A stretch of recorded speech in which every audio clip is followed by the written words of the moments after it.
Good morning, this is Murthy from Visakhapatnam Hanumanthavaka junction నుంచి మన సింహాచలం వెళ్ళే రోడ్డు ఉంది కదా. ఇది ఒకప్పుడు అయితే గట్టిగా ఉంటే ఒక 30 ఫీట్ రోడ్డు అండి. అంటే వన్సప్ అంటే ఎంతో కాదులేండి, సరిగ్గా ఒక 15 సంవత్సరాల క్రితం. కానీ ఇక్కడ చూస్తున్నారు కదా, right side Pinnacle hospital, Q1 hospital, care hospital, Apollo, water treatment, మొత్తం మెడికల్ ఇండస్ట్రీ, మెడికల్ హాస్పిటల్స్ అన్నీ ఇటువైపు వచ్చాయండి. అంటే ఇది ఒక హెల్త్ సిటీగా అవతరించింది. ఇదిగోండి ఇండస్ హాస్పిటల్ ఒకటి కాదండి, టౌన్లో అంటే విశాఖపట్నంలో ఉన్న ప్రతి మేజర్ హాస్పిటల్ అన్నిటికీ ఇక్కడ కార్పొరేట్ హాస్పిటల్ కింద రూపుదిద్దాయి అనమాట. అంత అద్భుతంగా ఈ ఏరియా డెవలప్ అయింది. అంతే అండి, సిటీకి అవుట్కట్స్లో ఇటువైపు హెల్త్ సిటీ కింద మన విశాఖపట్నానికి కంచరపాలెం దాన్ని ఏమంటారు, గాజువాక అవతల అచ్యుతాపురం, అదేమో ఫార్మా సిటీ, ఆ పక్కనే అలాగే స్టీల్ ప్లాంట్ ఎలాగో ఉందనుకోండి, అది వేరే విషయం.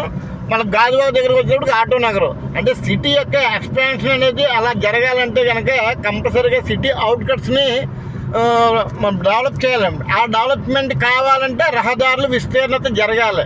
అంతేగాని రహదారులు లేకుండా ఇరుకు రోడ్లు ఉన్నాయనుకోండి, ఏ డెవలప్మెంట్ ఎక్కడి నుంచి వస్తుంది? ముందుగా ఇప్పుడు సుదూరంగా కనబడుతున్నాయి కొండలు.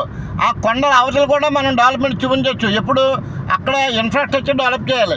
ఇన్ఫ్రాస్ట్రక్చర్ అంటే ఏముందండి, ప్రత్యేకించి మనకి అంటే అక్కడ కొండలు ఉన్నాయి కదా, ఆ కొండల్లో వెళ్ళడానికి ముందు రోడ్డు కావాలి. తర్వాత మౌలిక సదుపాయాలు అంటే ఏంటండి, ముందు రోడ్డు కావాలి, తర్వాత కరెంట్ ఉండాలి, తర్వాత వాటర్ సదుపాయం. ఈ మూడు కనుక ప్రభుత్వాలుగా ఏర్పాటు చేస్తే ఆటోమేటిక్గా మన కొత్తగా మనకి ఏమైనా ఇండస్ట్రీస్ పెట్టాలనుకున్న వాళ్ళు ఎవరైనా సరే అక్కడికి వెళ్ళి కొత్త ఇండస్ట్రీలు ఏర్పాటు చేయడం కానీ అటువంటివి అవుతుందన్నమాట. అంతేగాని ప్రభుత్వాలు ఉచిత పథకాలని చెప్పి పంజారాలు చేశారనుకోండి, ఉన్న ఫండింగ్ అంతా కలిపి ప్రజలకి పంచారనుకోండి, ఏముంది, సోమరబోధం చేయడం తప్పించి ఏముండదు.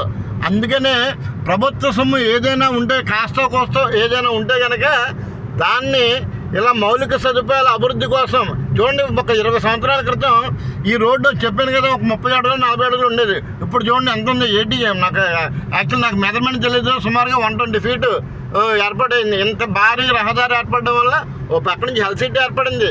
అంటే ఒక లెఫ్ట్ సైడ్ అయితే సెంట్రల్ జైలు కూడా వచ్చిందండి. సెంట్రల్ జైలు అనేది ఎక్కడ మన ఆర్టీసీ కాంప్లెక్స్ దగ్గర ఉండేది, అది కూడా ఊరి చివరికి వచ్చింది. ఇది ఊరి చివర మొదలని కాదు, ఇప్పుడు ఇలా డెవలప్మెంట్ అయితే కనుక అన్ని చోట మన నగరం నడిబొడ్డులో ఎంత అయితే డెవలప్మెంట్ ఉంటుందో, నగర శివారులో కూడా అదే డెవలప్మెంట్ ఉంటుందన్నమాట.